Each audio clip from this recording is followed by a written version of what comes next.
नमस्कार करने से सर्व पापों का नाश हो जाता है।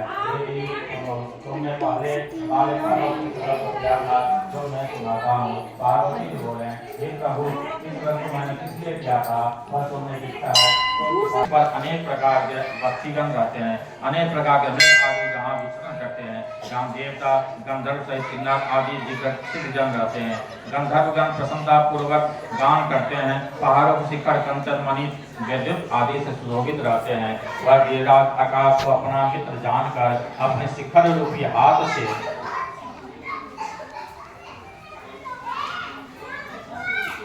पर आकाश को छूता रहता है, जो सफेद बर्फ से ढका हुआ गंगा जी के कलकलाहट धुन से सब बेईमान रहते हैं। एक बेटे तुमने बालकाल में इसी स्थान पर तप किया था, 12 साल नीचे के मुख करके दुर्पान किया, फिर 64 वर्ष तक तुमने बेल के पत्ती का भोजन करके तप किया था।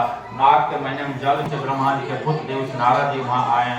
जब उस नारद जी को तुमको शैल पुत्री को देखा तो तुम्हारे पिता हिमाचल ने देवर्ष को अर्घ पद आसन दे करके सम्मान सहित बैठाया और कहा, ये मुनिवर, आज आपने यहाँ तक आने का कैसे कष्ट प्राप्त किया है। आज मेरा अहोभाग्य है कि आपका शुभागमन यहाँ पर हुआ है, कहिए क्या आज्ञा है। तब नारद जी बोले, हे गिरिराज, मैंने विष्णु का भेजा हुआ आया हूँ, तुम मेरी बात सुनो। आप अपनी लड़की को उत्तम वरदान करें। ब्रह्मा इंद्र शिव आदि देवताओं में विष्णु के समान कोई नहीं है, इसलिए तुम मेरे मत में आप अपनी पुत्री का दान विष्णु भगवान को कर दें। हिमाचल बोली, यदि भगवान वासुदेव स्वयं ही पुत्र ग्रहण करना चाहते हैं तो फिर इसी कार्य के लिए मेरा आपका आगमन हुआ है, तो यह मेरे लिए गौरव की बात है, मैं अवश्य ही उन्हीं को दूंगा। हिमाचल की यह कथा सुनते ही देवर्षि नारद जी आकाश में ज्ञान हो गए और शंख चक्र गदा पतंग एवं पीताम्बरधारी भगवान विष्णु के पास पहुंचे। नारद जी ने हाथ जोड़कर विष्णु भगवान से कहा, हे प्रभु, आपका विवाह का निश्चित हो गया है। यहाँ हिमाचल ने प्रसन्नता पूर्वक कहा, हे पुत्री, मैंने तुमको गरुड़ ध्वजा भगवान विष्णु को अर्पण कर दिया है। पिता की बातों को सुनते ही पार्वती जी अपने सहेली के घर गई और पृथ्वी पर गिरकर अत्यंत दुखित होकर विलाप करने लगी।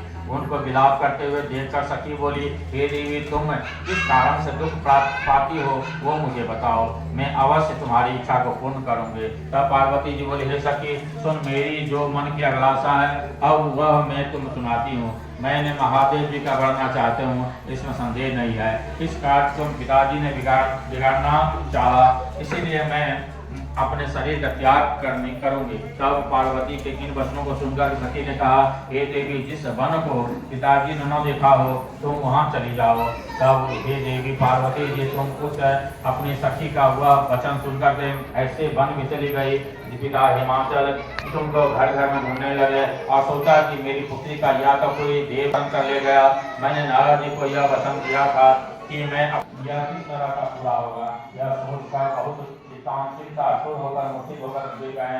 सब लोग हाहाकार करते हुए दौड़ आए और मूर्छा नष्ट होने पर गिरिराज से बोले, हमें अपनी मूर्छा का कारण बताओ। हिमाचल बोले, मेरे दुख का कारण यह है कि मेरी बालू का लिंग बनाकर मेरे आराधना करती रही। उसका ही होगा कल का कैलाश पर्वत आ पहुंचे। वहाँ चारों ओर तुम्हें नौ देखकर हृदय से लगा कर रोने लगे और बोले, तुम मैंने पहले ही अपना शरीर